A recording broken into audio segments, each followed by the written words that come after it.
Assalamualaikum warahmatullahi wabarakatuh. Salam bertemu kembali. Alhamdulillah kita bisa berbagi ilmu. Kali ini kita akan diskusi membahas tentang penyebaran Islam di Indonesia.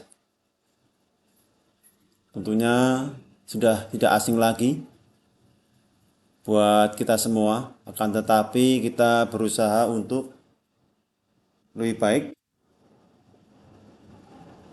dan bisa lebih tambah ilmu jika belum mengetahui satu dengan yang lain.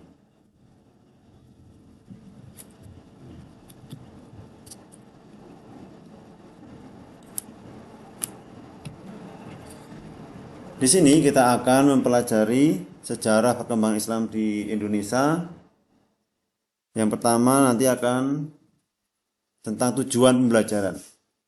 Kemudian peta konsep, materi, evaluasi. Tujuan pembelajaran setelah siswa mempelajari materi tentang perkembangan Islam di Indonesia, maka diharapkan mampu menjelaskan masuknya Islam di Indonesia. Yang kedua, menjelaskan perkembangan Islam di Indonesia. Yang ketiga, mampu menganalisis hikmah perkembangan Islam di Indonesia. Peta konsep dari perkembangan Islam di Indonesia, dakwah Islam, kemudian ke seluruh dunia, salah satunya adalah Indonesia, dari Sumatera, Jawa, Sulawesi, Kalimantan, Maluku.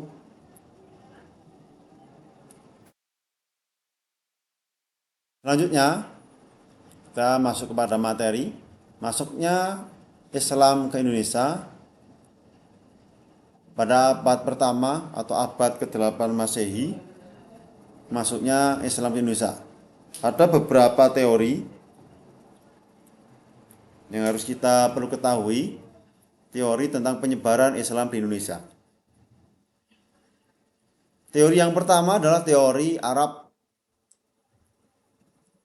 Diperkirakan 7 Masehi atau 1 Hijriah. Teori Arab ini ada 2 jalur yang dilalui oleh pendakwah Islam, yaitu dari jalur Arab, Damaskus, Baghdad, Gujarat, Sri Lanka, kemudian Indonesia. Teori yang kedua dari Arab, Yaman, Gujarat, Sri Lanka. Itulah 2 teori Arab yang perlu diketahui penyebarannya di Indonesia.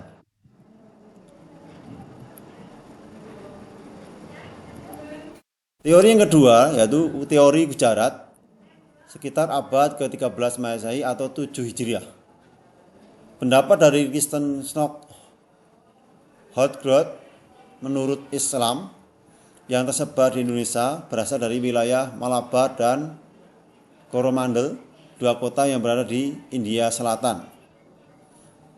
Kemudian menurut Morrison menyimpulkan bahwa Islam di Indonesia bukan berasal dari Gujarat, tapi dibawa para pendakwah muslim dari pantai Coromandel pada akhir abad ke-13.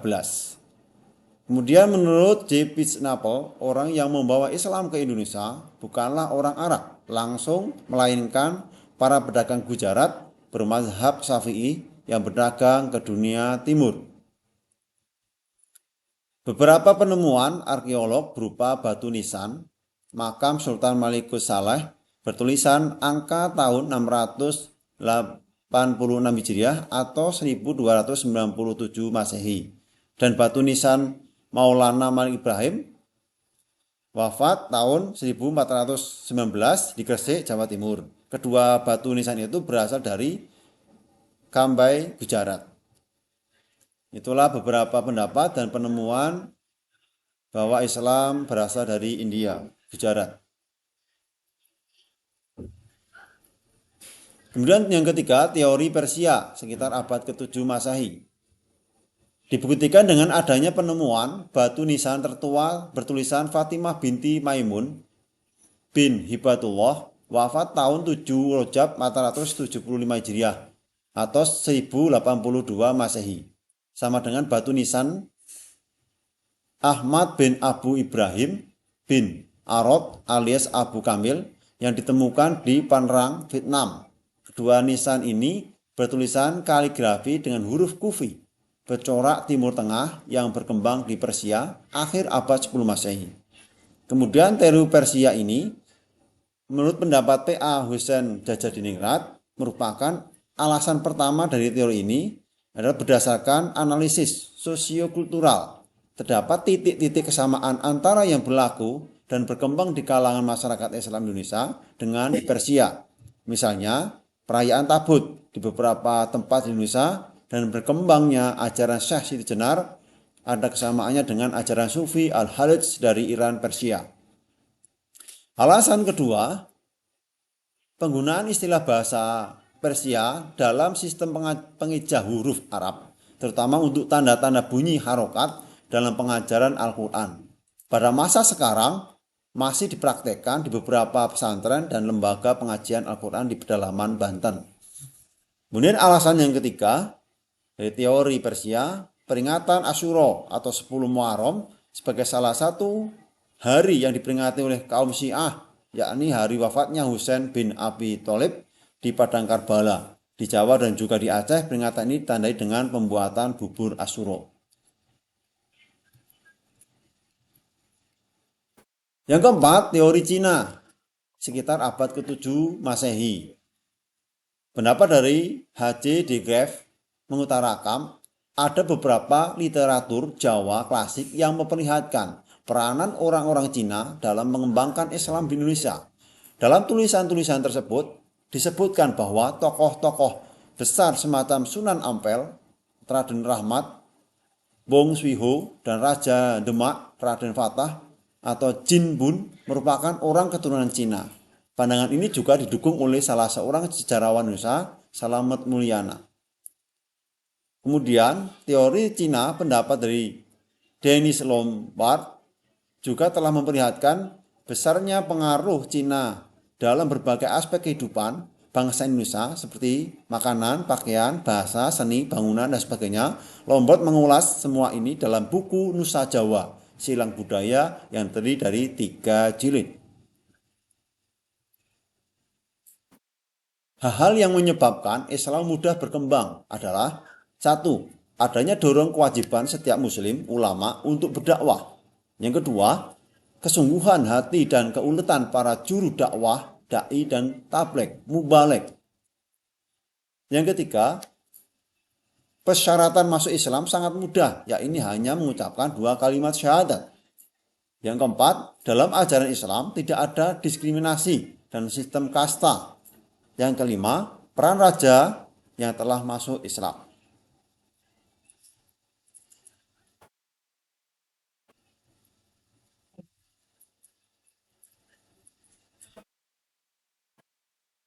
Perkembangan Islam di Indonesia. Islam masuk Indonesia yang pertama perkembangannya di Pulau Sumatera. Cara berdakwah yang pertama di Pulau Sumatera menikahi wanita pribumi yang telah diislamkan lebih dahulu. Kemudian yang lain menyiarkan Islam dengan cara yang bijaksana, baik dengan lisan maupun sikap dan perbuatan. A. Di Sumatera di Samudra Pasai. Pada tahun 1261 Masehi, berdiri kerajaan Islam pertama yaitu Samudra Pasai dan rajanya bernama Marah Silu yang bergelar Sultan Al-Malik As-Soleh. Samudra Pasai kemudian terkenal dengan sebutan Serambi Mekah. Yang B, Kesultanan Aceh Darussalam. Tahun 1520 Masehi, Aceh berhasil memasukkan kerajaan Daya ke dalam kerajaan Aceh Darussalam. Tahun 1524, mampu menaklukkan Peder dan Samudra Pasai. Kesultanan Aceh di bawah Sultan Al-Mughayat Shah menyerang kapal Portugis di bawah komando Simão de Souza Galvão di Bandar Aceh. Tahun 1529 Sultan Al-Mughayat meninggal. Di antara pengganti yang terkenal Sultan Alauddin Riyad Shah Al-Qohar tahun 1538 sampai 1571 karena mampu mengembangkan kekuatan angkatan perang, kemudian berdagangan dan mengadakan hubungan internasional dengan kerajaan Islam di Timur Tengah seperti Turki, Abyssinia, dan Mesir. Perkembangan di Indonesia selanjutnya adalah nomor 2, Pulau Jawa, sekitar 7-16 Masehi. Perkembangan Islam di Pulau Jawa dilakukan para ulama dan mubalik yang kemudian dikenal dengan sebutan Wali Songo. Nama-nama Wali Songo antara lain, yang pertama Sunan Gresik atau Maulana Malik Ibrahim atau Syekh Maghribi. Wafat tahun 1419 Masehi, dimakamkan di Gresik. Maulana Malik Ibrahim sebagai tabib bagi kerajaan Hindu Majapahit. Yang kedua, Sunan Ampel atau Raden Rahmat. Beliau hidup pada tahun 1401 sampai 1481 Masehi. Beliau menanamkan akidah dan ibadah. Dialah yang mengenalkan istilah molimo, moh main, moh ngombe, moh maling, moh madat, dan moh madon. Yang ketiga, Sunan Bonang atau Maulana Makdum Ibrahim. Hidup pada tahun 1465 sampai 1525 Masehi.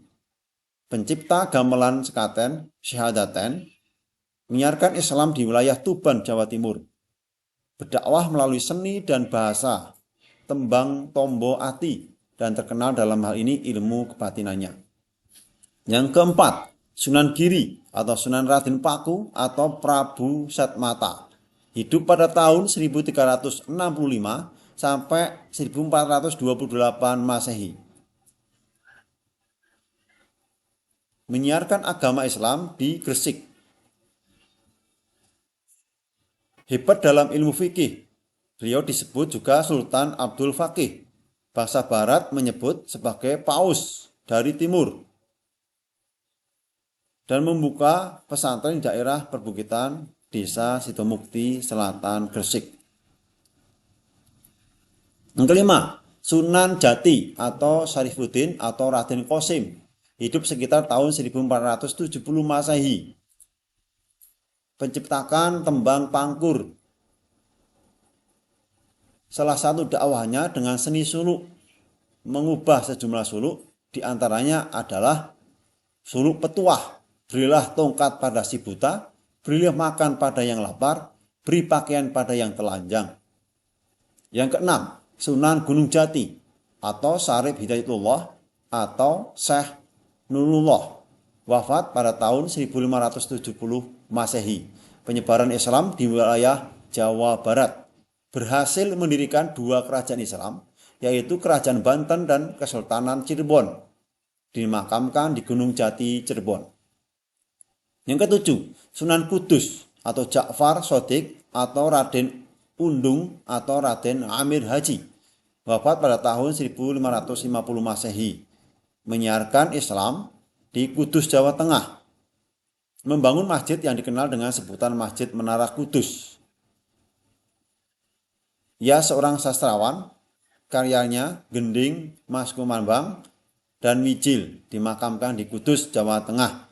Strategi dakwah mengumpulkan masyarakat untuk melihat lembu yang dihiasi sedemikian rupa sehingga tampil sebagai pengantin. Itulah kemudian diikat dan di halaman masjid dan selanjutnya berdakwah.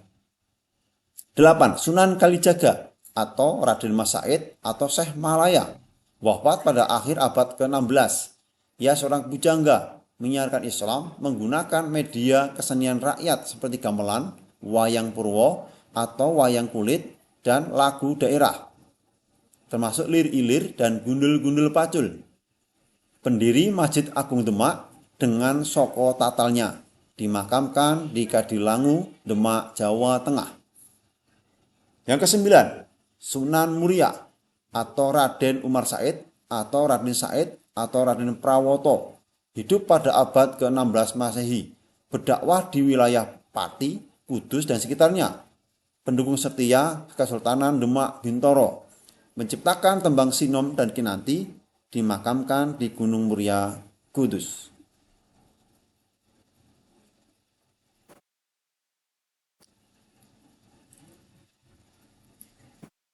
Pulau Sulawesi. Dakwah yang ketiga di Indonesia di Pulau Sulawesi.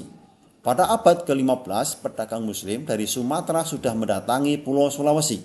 Pada tahun 1562 sampai 1564 Masehi, di kerajaan Goa atau Talu telah terdapat kelompok-kelompok masyarakat muslim dalam jumlah yang cukup besar. Pada tanggal 22 September 1605, Raja Goa yang bernama Karang Tanigalu masuk Islam dan kemudian bergelar Sultan Alauddin. Kemudian pada tahun 1611 Masehi, kerajaan Bone berhasil ditaklukkan dan diislamkan. Kemudian tahun 1844 Masehi, Raja Yakobus masuk Islam dan banyak diikuti jamaahnya. Yang keempat, dari penyebaran Islam di Indonesia yaitu Pulau Kalimantan. Sebelum Islam masuk ke Kalimantan, di Kalimantan Selatan terdapat kerajaan-kerajaan Hindu yang berpusat di Dipa, Daha, dan Kahuripan. Pada tahun 1550 Masehi, Raja Banjar, Pangeran Samudra beserta segenap rakyatnya masuk Islam. Ia bergelar Sultan Suryamullah. Sultan Suryamullah memindahkan ibu kota kerajaan Banjar dari Muara Bahan ke Banjarmasin yang letaknya lebih strategis. Proses penyebaran Islam di Kutai dan sekitarnya diperkirakan terjadi pada tahun 1575 Masehi. Yang kelima, Kepulauan Maluku dan sekitarnya.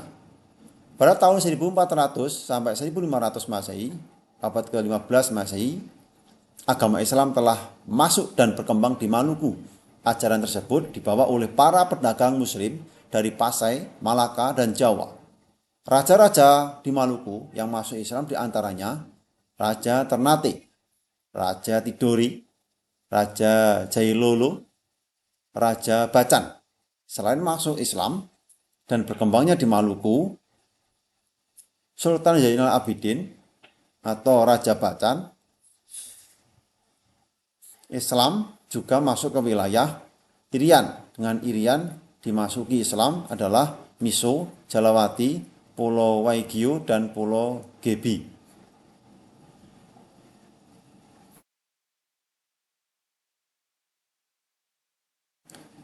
Ralat sedikit, untuk Raja Bacan kemudian bergelar Sultan Zainal Abidin. Selain masuk dan berkembang di Maluku, Islam juga masuk ke wilayah Irian.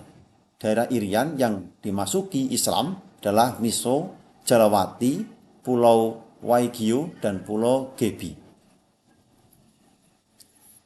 Penyebaran Islam di Indonesia selanjutnya adalah Nusa Tenggara. Sejak abad 16 Masehi, Islam hadir di Nusa Tenggara, Lombok.